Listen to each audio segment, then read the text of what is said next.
জামাতে ইসলামীও তো আসলে ১৯৭১ সালে এই রকম একটা গণহত্যাকে যারা সমর্থন করেছিল, গণহত্যা যারা করেছিল তাদের সমর্থন করেছে, কিন্তু তাদের রাজনীতি করার ক্ষেত্রে তাদের জোট করার ক্ষেত্রে তো তাতে কোনো বাধা হয় নাই।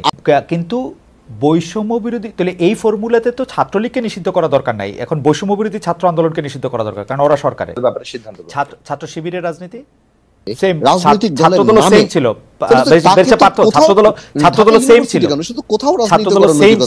নৈতিক অবস্থান থাকে, ছাত্রদল সেম ছিল। জামাতে ইসলামীও তো আসলে ১৯৭১ সালে এই রকম একটা গণহত্যাকে যারা সমর্থন করেছিল, গণহত্যা যারা করেছিল তাদের সমর্থন করেছে, কিন্তু তাদের রাজনীতি করার ক্ষেত্রে তাদের জোট করার ক্ষেত্রে তো তাতে কোনো বাধা হয় নাই। আপনি খুবই ভালো কথা বলছেন এবং আমি আপনাকে ভেঙে দিই। আমরা জামাতে ইসলামীর জোটের অবস্থা, জামাতে ইসলামের অবস্থানটা প্রথম থেকেই তারা স্বাধীনতার বিরুদ্ধে ছিল। জামাতের আমির যত না এক্সপ্লেনেশন করছে তার চেয়ে বেশি তো পাকিস্তান ইমরান খান এক্সপ্লেনেশন করছে যে তাদের জন্য ভুল ছিল আমাদের সাথে কাজ করা বা এই দেশ বিভক্ত করা। সো জামাত ইসলামীর ব্যাপারটা প্রথম থেকেই ছিল। আর Awami League betrayed with the people, মানুষ আওয়ামী লীগকে ট্রাস্ট করেছে উইথ ডেমোক্রেসি। মানুষ আওয়ামী লীগের হাতে ক্ষমতা দিয়েছে, মানুষ 2008 সালে ভোট দিয়েছে, মানুষ আওয়ামী লীগ স্বাধীনতা যুদ্ধে লিডিং পলিটিক্যাল পার্টি ছিল। জামাত তো প্রথম অবস্থা থেকেই খারাপ ছিল এবং সেখানে তারা গণহত্যার সাথে জড়িত ছিল, এটা ছিল সেটা ছিল, সেটা জেনেই তো আজকে তাদের এই অবস্থান। এবং আমরা জোট করেছি জামাতের সাথে, অবশ্যই আমরা জোট করেছি, কিন্তু জামাতের ওই অবজেকশন গুলিকে রেখেই তো আমরা জোট করেছি। সো কালকে ডেফিনেটলি আজকে জামাতেরও আওয়ামী লীগের গণহত্যা নিয়ে নৈতিকতার জায়গা থেকে প্রশ্ন উঠে যে আওয়ামী লীগও সেভাবে, জামাত ইসলামও সেভাবে চ্যালেঞ্জ করতে পারবে না, বিকজ তাদের হাতে রক্ত আছে। ছাত্র রাজনীতি, বিশ্ববিদ্যালয়ে ছাত্রলীগের রাজনীতি বন্ধ করার ব্যাপারে একটি কথা উঠেছে যে সন্ত্রাসী সংগঠন হিসেবে ছাত্রলীগকে নিষিদ্ধ করা হবে কিনা, বিশ্ববিদ্যালয়গুলিতে ছাত্র শিবির রাজনীতি করবে কিনা, করা ঠিক হবে কিনা, এই সম্পর্কে আপনাদের দুজনের একটু মন্তব্য জানতে চাইবো যে এটি আপনারা কিভাবে দেখছেন। ছাত্র রাজনীতি বন্ধ করা হবে কিনা, ছাত্র শিবির রাজনীতি করবে কিনা, ছাত্রলীগের রাজনীতি নিষিদ্ধ করা হবে কিনা? না,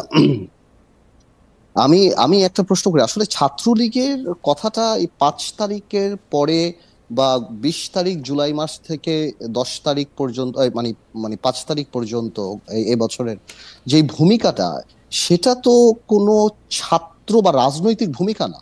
আপনি আমাকে অন্য ছাত্র রাজনীতির সাথে ছাত্রলীগের কথাটা আপনি আনতে পারেন না।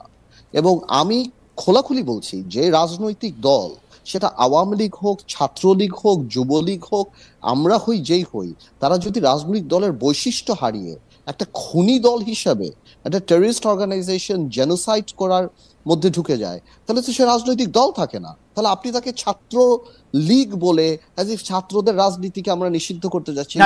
আলাদা প্রশ্ন, আওয়ামী লীগ গত 15 বছর থেকে আরম্ভ করে আজকে পর্যন্ত ছাত্রলীগের ভূমিকাটা কি ছিল?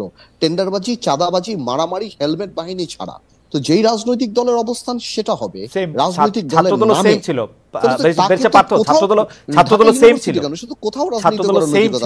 নৈতিক অবস্থান থাকে, নট নেসেসারিলি যে তাদেরটা। তো আপনি যদি মনে করেন, এবং দায়বদ্ধতা তখন আসবে যখন বিচারের কাছে উঠবে, যেটা আমাদেরকে বললো, আমাদের ভাই সাকিব বললো, দায়িত্ব তো আমরা টেনে নিয়ে আসবো, উঠানো দরকার নাই, বিচারের কথা দরকার নাই।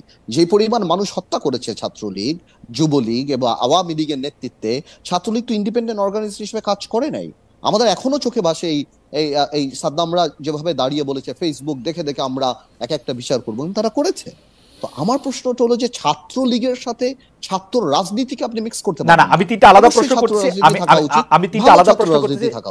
কিন্তু ছাত্রলীগ তো রাজনীতিটা করে নাই, তারা গণহত্যার সাথে জড়িত। আওয়ামী লীগ তো নৈতিকভাবে রাজনৈতিক দলের বৈশিষ্ট্য হারিয়ে ফেলেছে। শেষ করি, আজকের দিনে আপনি চিন্তা করে দেখেন, এই আওয়ামী লীগের যে বড় বড় নেতারা বা আওয়ামী লীগের ছাত্র নেতারা, এরা এক সময় বাংলাদেশে কামানের সামনে, ট্যাঙ্কের সামনে, পুলিশের সামনে দাঁড়িয়েছিল, স্বেচ্ছায় জেলে গিয়েছে, আজকে 2 মাস হয়ে গিয়েছে, কেউ ঘর থেকে বের হয়নি, কারণ তারা জানে তারা খুনি, তারা চোর, তারা লুটেরা, তারা গণতন্ত্র হত্যা করেছে, তারা বাংলাদেশের মানুষের সাথে প্রতারণা করেছে এবং তারা ভেগে গিয়েছে, তাদের ওই মোরাল পাওয়ারটা নাই, এই কারণে তারা ফেস করছে না। এই নেতারা, এই গ্রুপরা আজকে সিনিয়র যত নেতা দেখছেন মাঝখানে, এই যে নানক বলেন, রহমান বলেন, বা হানিফ বলেন, বা আমির হোসেন আমু, তোফায়েল আহমেদ, যাদেরকে বলেন, এরা এক সময় সরকার, স্বৈরাচার, সবার বিরুদ্ধে যুদ্ধ করেছে, আপনারা দেখেছেন রাজপথে। তো আজকে কেন তারা পালিয়ে যাচ্ছে? আজকে তারা দেশ ছেড়ে চলে যাচ্ছে? আজকে তারা কেন ছাত্রলীগ ঘোমটা দিয়ে চলে যাচ্ছে? বিকজ তারা জানে রাজনৈতিক দল না। জনাব আদুল রহমান, একটা অফ টপিক, একটা মানে কারণ এই প্রশ্নটা রিলেটেড সেটা হচ্ছে যে জামাতে ইসলামীও তো আসলে 1971 সালে এই রকম একটা গণহত্যাকে যারা সমর্থন করেছিল, গণহত্যা যারা করেছিল তাদের সমর্থন করেছে, কিন্তু তাদের রাজনীতি করার ক্ষেত্রে তাদের জোট করার ক্ষেত্রে তো তাতে কোনো বাধা হয় নাই।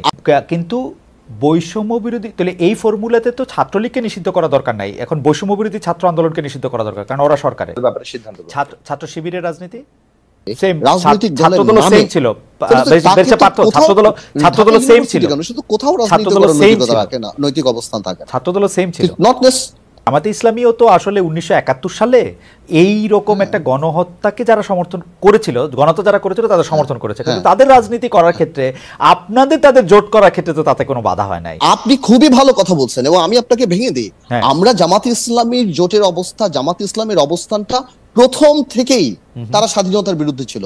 জামাতের আমির যত এক্সপ্লেনেশন করছে তার চেয়ে বেশি তো পাকিস্তান ইমরান খান এক্সপ্লেনেশন করছে যে তাদের জন্য ভুল ছিল আমাদের সাথে কাজ করা বা এই দেশ বিভক্ত করা। সো জামাত ইসলামীর ব্যাপারটা প্রথম থেকেই ছিল। আর Awami League betrayed with the people, মানুষ আওয়ামী লীগকে ট্রাস্ট করেছে উইথ ডেমোক্রেসি, মানুষ আওয়ামী লীগের হাতে ক্ষমতা দিয়েছে, মানুষ 2008 সালে ভোট দিয়েছে, মানুষ আওয়ামী লীগ স্বাধীনতা যুদ্ধে লিডিং পলিটিক্যাল পার্টি ছিল। জামাত তো প্রথম অবস্থা থেকেই খারাপ ছিল এবং সেখানে তারা গণহত্যার সাথে জড়িত ছিল, এটা ছিল সেটা ছিল, সেটা জড়িত আজকে তাদের এই অবস্থান। এবং আমরা জোট করেছি জামাতের সাথে, অবশ্যই আমরা জোট করেছি, কিন্তু জামাতের ওই অবজেকশন গুলিকে রেখেই তো আমরা জোট করেছি। সো কালকে ডেফিনেটলি আজকে জামাতেরও আওয়ামী লীগের গণহত্যা নিয়ে নৈতিকতার জায়গা থেকে প্রশ্ন উঠে যে আওয়ামী লীগও সেভাবে, জামাত ইসলামও সেভাবে চ্যালেঞ্জ করতে পারবে না, বিকজ তাদের হাতে রক্ত আছে। ছাত্র রাজনীতি, বিশ্ববিদ্যালয়ে ছাত্রলীগের রাজনীতি বন্ধ করার ব্যাপারে একটি কথা উঠেছে যে সন্ত্রাসী সংগঠন হিসেবে ছাত্রলীগকে নিষিদ্ধ করা হবে কিনা, বিশ্ববিদ্যালয়গুলিতে ছাত্র শিবির রাজনীতি করবে কিনা, করা ঠিক হবে কিনা, এই সম্পর্কে আপনাদের দুজনের একটু মন্তব্য জানতে চাইবো যে এটি আপনারা কিভাবে দেখছেন। ছাত্র রাজনীতি বন্ধ করা হবে কিনা, ছাত্র শিবির রাজনীতি করবে কিনা, ছাত্রলীগের রাজনীতি নিষিদ্ধ করা হবে কিনা? না,